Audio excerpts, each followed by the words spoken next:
So what was our first match, Anthony, on day 2 to open up day 2? Was your favourite tag team, Pete, RKBRO? Yes. Facing the Street Profits. Yep. And Alpha Academy in a triple threat for the Raw tag team titles. Do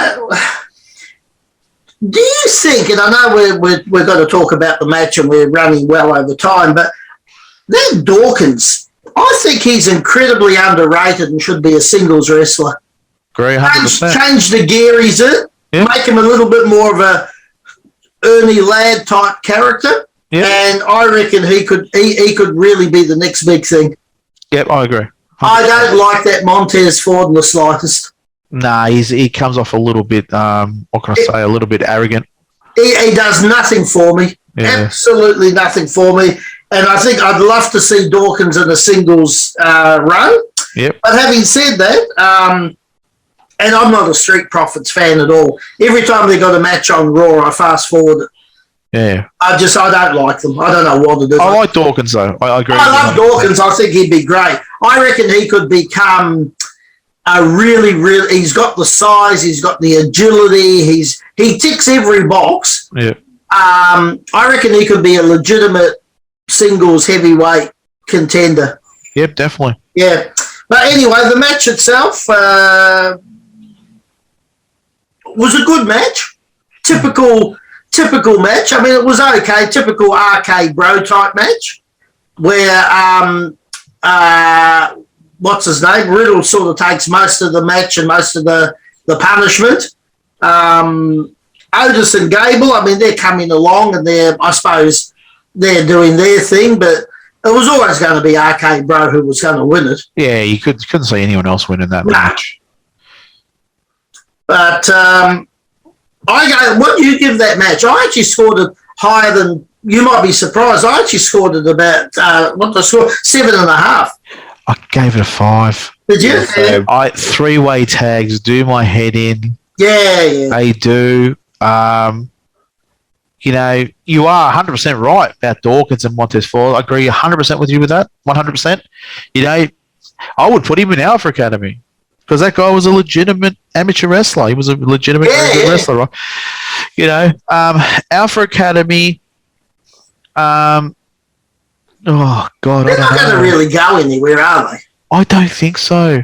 I don't think that without a decent manager or without a decent mouthpiece, can't see him moving anywhere. What's the large of the fellow's name? Otis. Extremely good athlete. He's an old school look. He could be another Bulldog Brower type. Exactly. That's what I think of when I see him. Bulldog Brower. Yeah, let him be a Bulldog Brower. Yeah, you've got him at the moment with Gable, which is a great amateur wrestler. He was an Olympic medalist. Yeah. Olympic. I don't know if he's an Olympic medalist. I lied. But he was part of the Olympic team, right? Yeah. Right. So this is a guy that can really move. The problem is he's small. Yeah. He's so small. Otis is not tall, but definitely thick and that old school style, like you said, Bulldog Brow, right look. But once again, with a guy that looks like you need either he needs to be good on the mic, or he needs a good mouthpiece. You need to get this guy over. RK-Bro. Listen, I'm not a fan of the tag team, and I never have been a fan of the tag team. Right, it almost looks like that.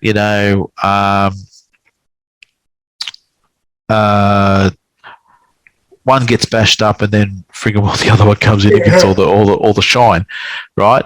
So I've never been a real fan of it, and I don't like three-way tags. I don't like.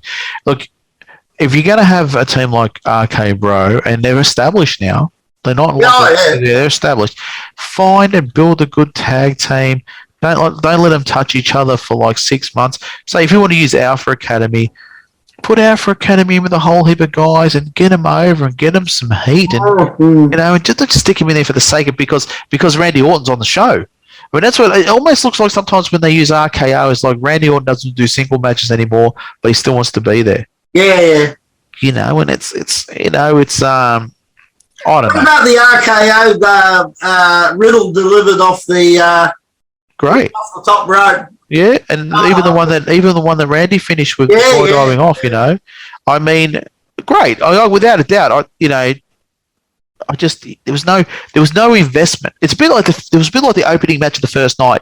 Yeah, It was a nothing match. It was just nothing. It was there, but the thing about the Usos and let's go back to my page now and see who it was. Shinsuke Nakamura.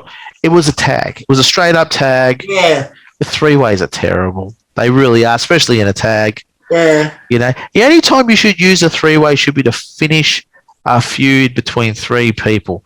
And at the moment, they just book 3-ways yeah. just for the sake of booking at them. I think it's to try and get everybody onto the card and into the matches. That was never the idea of a 3-way. A 3-way was always meant to be the idea that you, me, and Anthony have got an issue, and we need to sort that issue out.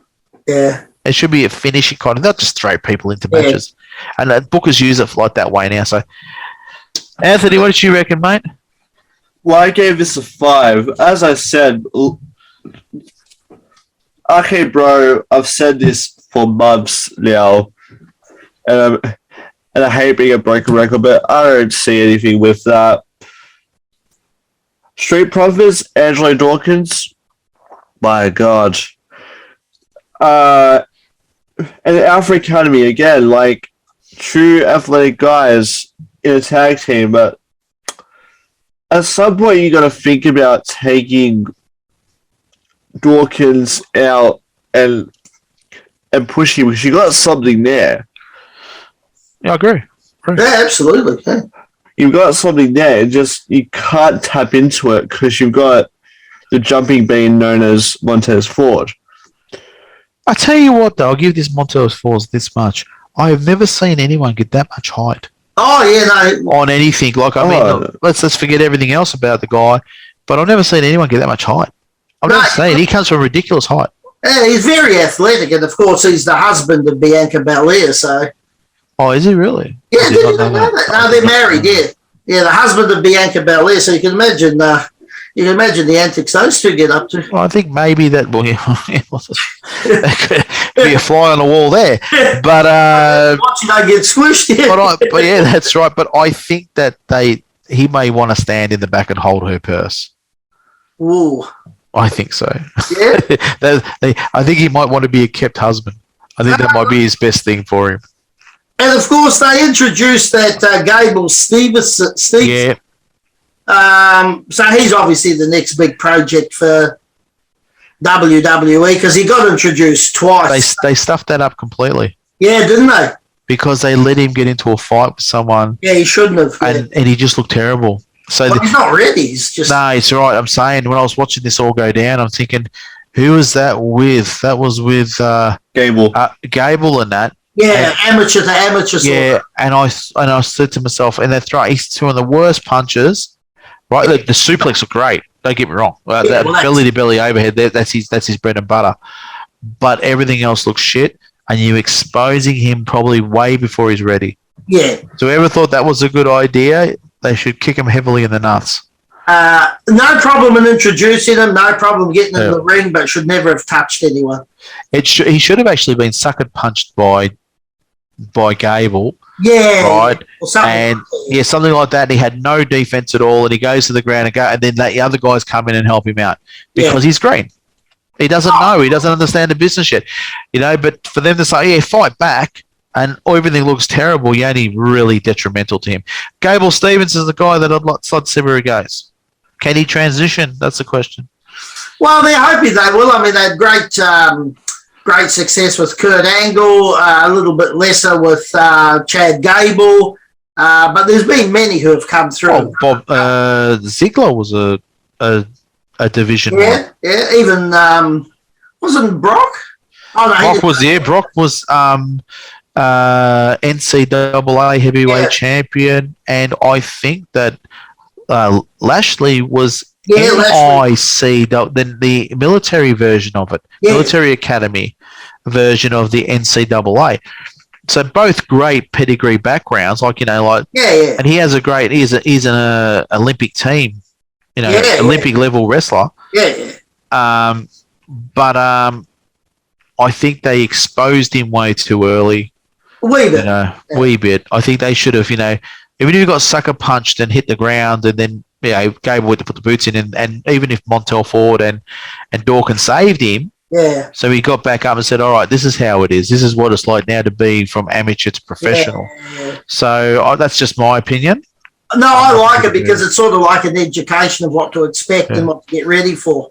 Yeah, but to see him throw punches that look bad and moves that look really bad, and not being able to control his shots where he's now missing by 4 or 5 inches, stuff like that. Yeah, no good for him. No good for the business. No good